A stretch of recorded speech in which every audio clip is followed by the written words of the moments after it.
हमारे पूर्व मुख्यमंत्री जीतन राम मांझी को चाहिए कि जो सीट अनुसूचित जाति और जनजाति के विधायकों और सांसदों के लिए आरक्षित कर दिया जाता है, मतलब कि वहां से केवल उसी जाति के लोग चुनाव लड़ सकते हैं, वहां से अन्य जाति के लोगों से उनका मताधिकार ही छीन लिया जाए, मतलब कि उन्हें वोट देने से वंचित कर दिया जाए।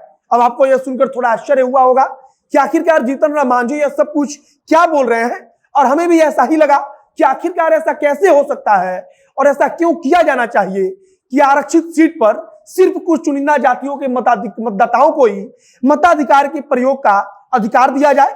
जीतन राम मांझी ने इसी के साथ एक नया फॉर्मूला भी दिया कि अगर ऐसा होगा तो फिर एक ही क्षेत्र से 2 प्रतिनिधि निर्वाचित होंगे। अब इसके बारे में कहा जा रहा है कि अगर एक ही क्षेत्र से 2 विधायक चुने जाएंगे तो इसका मतलब है कि एक विधायक उस आरक्षित वर्ग से ताल्लुक रखेगा और आरक्षण वाले कोटे से लड़ेगा, और दूसरा विधायक उसी सीट पर सामान्य कोटे से चुनाव लड़ेगा। बाकी अब नमस्कार, मेरा नाम है मोहित कुमार सिंह और आप देख रहे हैं मेरा विशेष कार्यक्रम एक्सप्लेनर। कोविड के दूसरी लहर में आरटीपीसीआर टेस्ट जो है सो लिए हो, लेने के बाद जो है सो 2 दिन के बाद रिजल्ट जो है सो इमीडिएट वो हमको अवेलेबल कराए। रिजल्ट में हम पॉजिटिव पाए गए। पॉजिटिव रिजल्ट होने के बाद जो है तो सबसे बड़ी समस्या ये हुई कि अब हम इसका ट्रीटमेंट कहाँ से कराएं। ये सब तो सबसे परेशानी वाली बात यही हुई। उसके बाद हनुमान जी से हम इस पर कंसल्ट किए, बातचीत होने के बाद जो है तो उन्होंने हर एक तरह से सपोर्ट करना शुरू किया। हनुमान ऐप को डाउनलोड करें और इसका बेनिफिट आप उठाएं। यह सब कुछ बड़ा ही पेचीदा लग रहा होगा, लेकिन जीतन राम मांझी चाहते हैं कि आरक्षित सीटों पर सामान्य वर्ग के मतदाताओं का मताधिकार ही समाप्त कर दिया जाए, और इसके लिए उन्होंने कहा है कि बिहार विधानसभा से एक प्रस्ताव केंद्र सरकार को भेजा जाए। जीतन राम मांझी ने जो यह फॉर्मूला दिया है वो सुनने में बड़ा अजीब है कि आखिरकार ऐसा कैसे होगा और ऐसा क्यों किया जाना चाहिए कि अगर कोई सीट लोकसभा क्षेत्र हो या फिर विधानसभा का सीट हो, वो अगर किसी वर्ग के लिए आरक्षित कर दिया जाए, किसी समुदाय के लिए आरक्षित किया जाए, तो फिर वहां से सामान्य जाति के मतदाताओं का मताधिकार छीन लिया जाए। अभी तक होता क्या है कि जनजाति या अनुसूचित जनजाति के लिए जो सीट आरक्षित होता है वहां पर केवल उसी जाति से ताल्लुक रखने वाला जो व्यक्ति होता है वह चुनाव लड़ सकता है, यानी कि अन्य जाति के लोग, सामान्य वर्ग के लोग वहां पर चुनाव लड़ नहीं पाते। लेकिन वोट देने का अधिकार उस क्षेत्र के सभी लोगों का होता है जो 18 वर्ष से ज्यादा के रहते हैं, मतलब कि किसी भी वर्ग से ताल्लुक कोई रखता हो वो अपने मताधिकार का प्रयोग कर सकता है।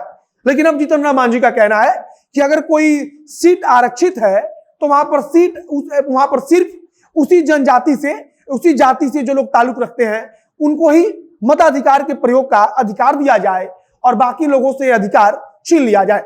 इसके बाद उन्होंने कहा कि 2 विधायक और 2 सांसद बनाए जाएं।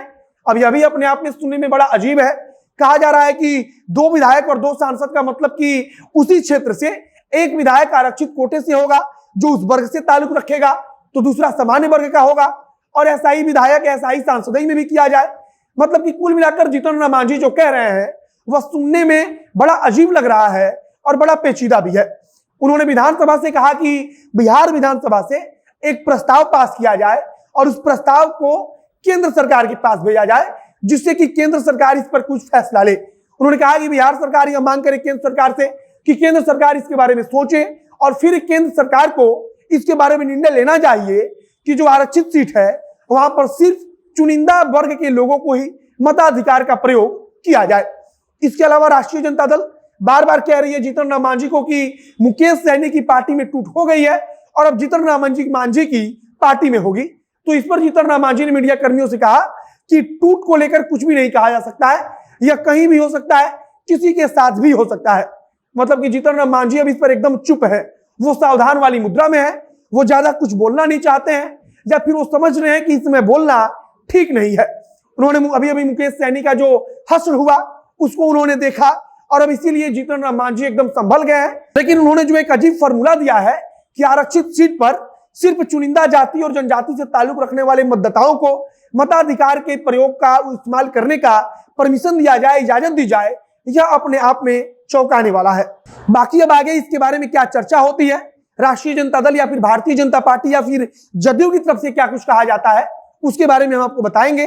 हमें इंतजार है कि सत्ता पक्ष की जो पार्टियां हैं उनकी तरफ से भी जीतन राम मांझी के इस बयान को लेकर कुछ ना कुछ कहा जाएगा, कुछ सफाई जरूर दी जाएगी।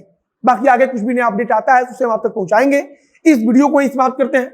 वीडियो को शेयर कीजिएगा, और अगर फेसबुक पर देख रहे हैं तो पेज को भी लाइक कर लीजिए, तथा अगर यूट्यूब पर देख रहे हैं तो चैनल को जरूर सब्सक्राइब कीजिए।